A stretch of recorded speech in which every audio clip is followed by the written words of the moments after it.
Olá a todos, meu nome é Vinícius. Estamos iniciando o primeiro episódio da série sobre o método axiomático e teorias formais. Bom, essa série tem por objetivo realizar um breve estudo sobre o método axiomático, dando um pouco mais de ênfase na sua formulação atual, que é capturada pela noção de teoria formal, dada pelo matemático alemão David Hilbert, em seu conhecido trabalho intitulado Fundamentos da Geometria. Então essa será uma série mais conceitual, né? Isto é, pretendo fazer mais uma exposição de conceitos do que prova de teoremas propriamente. Nesse sentido, vários resultados que eu enunciarei serão deixados por enquanto sem demonstração. Vale lembrar que no nosso canal do YouTube existem algumas séries nas quais eu apresento a matemática em si de forma mais detalhada. Então você pode dar uma olhada também depois nessas outras séries. Bom, além de considerar o método axiomático como um método por excelência da matemática, Hilbert também desejava que o rigor trazido pelo método axiomático se estendesse aos demais campos científicos, né? Em particular a física, por exemplo. Então esse seu desejo ficará expresso no chamado sexto problema de Hilbert. No ano de 1900, na ocasião do segundo Congresso Internacional de Matemáticos, Hilbert deu uma conferência na qual propôs uma lista de 23 problemas. Nesse sentido, eu pretendo também apresentar uma axiomatização da mecânica de partículas clássica, buscando mostrar não somente alguns exemplos de teoremas que podem ser provados no escopo desse sistema, mas também alguns exemplos de metateoremas que se referem à demonstração da independência de termos primitivos.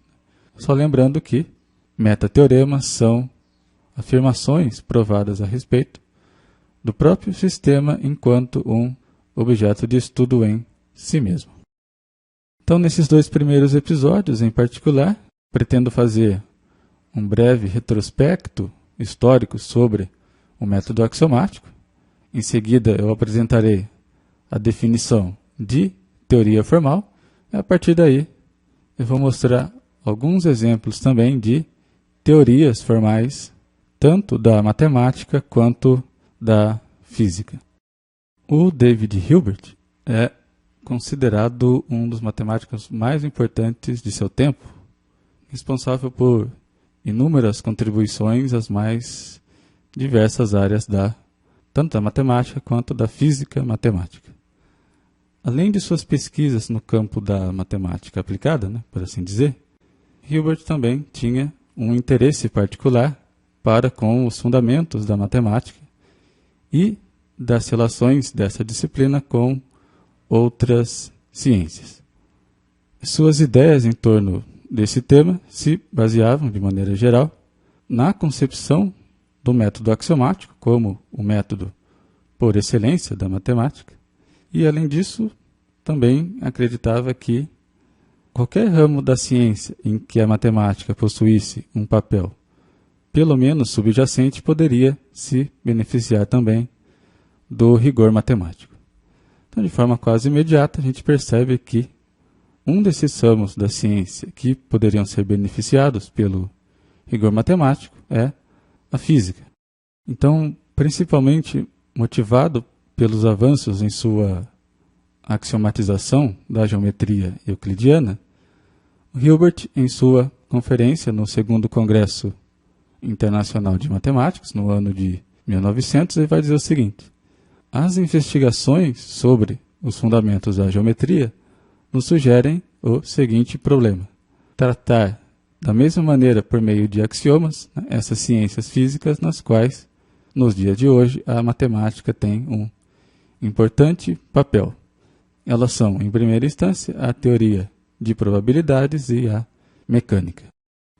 Esse problema levantado é, na verdade, apenas o sexto de uma lista de 23 problemas, foi proposto por Hilbert nessa sua conferência em Paris, que, de acordo com o próprio Hilbert, suas soluções, né, ou tentativas de soluções, frutificariam as pesquisas em matemática.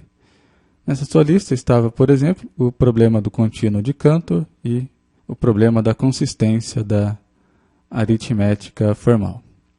Agora, comparando o sexto problema, né, também denominado de problema da axiomatização da física, com os demais problemas da lista, a gente percebe que ele não constitui um problema matemático bem delimitado, né? Parece que está mais para um programa geral de pesquisa que congregaria, né, por assim dizer, a lógica, a física e a matemática. Bom, simplificadamente falando, o método axiomático pode ser entendido como uma forma de se organizar o conhecimento de uma determinada área ou teoria da ciência. Essa organização, dentro de uma perspectiva mais ampla, começa pela escolha, né, segundo um determinado critério de racionalidade, de alguns enunciados da teoria para serem nossos axiomas, e a partir dos quais todos os outros enunciados, né, que serão, portanto, os teoremas, serão derivados por inferência lógica. As raízes do método axiomático são antigas, né? Aristóteles já afirmava, por exemplo, que toda ciência dedutiva deveria se iniciar a partir de princípios indemonstráveis, pois, caso contrário, a gente cairia em um regresso infinito. Então, veja, para provar uma afirmação A, eu faço uso de duas afirmações, né, B e C. Bom, mas qual o fundamento de B e de C? Para provar B e C, eu precisaria de outras afirmações e assim por diante. Então, para não cair em um regresso infinito, em alguma hora dessa regressão, eu teria que atingir princípios que são indemonstráveis, né? Ou seja, não é possível obtê-los ou deduzi-los de princípios mais básicos do que eles mesmos.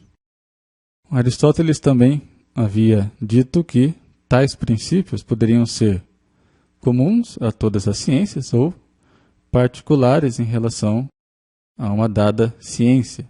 Então, essa divisão a gente vai encontrar posteriormente também nos elementos de Euclides. É possível que, além de Aristóteles, né, outros filósofos da época também já possuíssem alguma noção da natureza de uma ciência dedutiva, né? E, além disso, a dedução lógica de proposições matemáticas já era uma tarefa realizada na Academia de Platão e talvez também entre os pitagóricos. Agora, no entanto, a gente pode afirmar que a grande obra de referência para o método axiomático foram os elementos de Euclides de Alexandria, que viveu de 330 a 275 a.C., obra que não somente exercerá, né, uma grande influência sobre o pensamento científico, mas também se tornará durante muito tempo um modelo didático para o ensino da matemática. Bom, dentre algumas possíveis causas do surgimento dessa obra de Euclides, né, que foi, na verdade, uma grande sistematização do conhecimento da época, a gente pode ressaltar o desenvolvimento do raciocínio dedutivo dos gregos antigos e também uma busca por um fundamento mais adequado, né, ou seguro para a geometria, em virtude, por exemplo, da descoberta dos números irracionais e também dos paradoxos de Zenão, fatos que irão causar uma grande estranheza naquela época. Os elementos de Euclides constituem uma obra composta por 13 volumes que fala principalmente sobre aritmética e geometria. O primeiro volume, em particular, trata da geometria plana e traz, inicialmente, uma série de 23 definições, 5 postulados e 5 axiomas. As definições podem ser entendidas como tentativas de se fornecer uma ideia intuitiva de alguns conceitos geométricos, né? Como ponto, linha e superfície. Então, para Euclides, um ponto, por exemplo, seria aquilo que não tem partes, enquanto que uma linha seria um comprimento sem largura e superfície aquilo que possui apenas comprimento e largura. Então fica claro que são definições intuitivas, né? Se a gente pegar, por exemplo, a definição de ponto, aquilo que não tem partes, não é especificado no texto o que significa, por exemplo, o termo partes nessa definição de ponto. Os axiomas e postulados do primeiro livro dos Elementos, por sua vez, refletem aquela ideia de Aristóteles de que eu citei anteriormente, de que as ciências deveriam se basear em princípios indemonstráveis, que poderiam ser de dois tipos: princípios comuns a todas as ciências ou princípios particulares de uma dada ciência. Então, nesse sentido, os axiomas seriam princípios gerais referentes a fatos autoevidentes a todas as ciências, e os postulados seriam os princípios básicos particulares da geometria plana, no caso, e estabeleciam as relações básicas entre as definições. Então, por exemplo, o primeiro axioma dos elementos de Euclides diz que coisas que são iguais a uma mesma coisa também são iguais entre si. Então, a gente tem aí um princípio geral. O primeiro postulado diz que é possível desenhar uma linha reta de qualquer ponto para qualquer ponto. Então, aqui a gente já tem um princípio da geometria em particular. Agora, nesse ponto, vale destacar três aspectos comparativos sobre os elementos de Euclides em relação às concepções atuais que ocorrem principalmente dentro do escopo das teorias formais, que serão também objetos de estudo mais para frente na nossa série. Então, primeiramente, hoje em dia não se faz mais a distinção entre postulado e axioma. Eles podem ser entendidos, na verdade, como sinônimos. Os termos iniciais de uma teoria formal, que corresponderiam às definições de Euclides, não possuem inicialmente um significado. Esses termos iniciais permanecem como termos não definidos. E uma última comparação: os axiomas não são necessariamente entendidos como sentenças autoevidentes, mas sim como fórmulas da teoria formal em questão, escolhidas dentre um conjunto de fórmulas gramaticalmente corretas, digamos assim. Outra questão que vale citar também é que, apesar da geometria plana, nos moldes apresentados pelos elementos de Euclides, constituísse um exemplo quase que irrepreensível do que se poderia fornecer de uma teoria dedutiva, se analisada sob a atual perspectiva das teorias formais, a gente poderia dizer que ela possui algumas falhas lógicas. Uma dessas falhas, por exemplo, seria a utilização, nas demonstrações, de conceitos que não foram previamente explicitados ou afirmações que também não foram previamente demonstradas. No caso de uma teoria formal, se exige que você especifique com antecedência, digamos assim, inclusive as próprias regras de inferência que serão utilizadas. Nada que não foi declarado na concepção da teoria pode ser utilizado. Bom, então por enquanto é isso. No próximo episódio eu continuarei essa história. Então, até mais.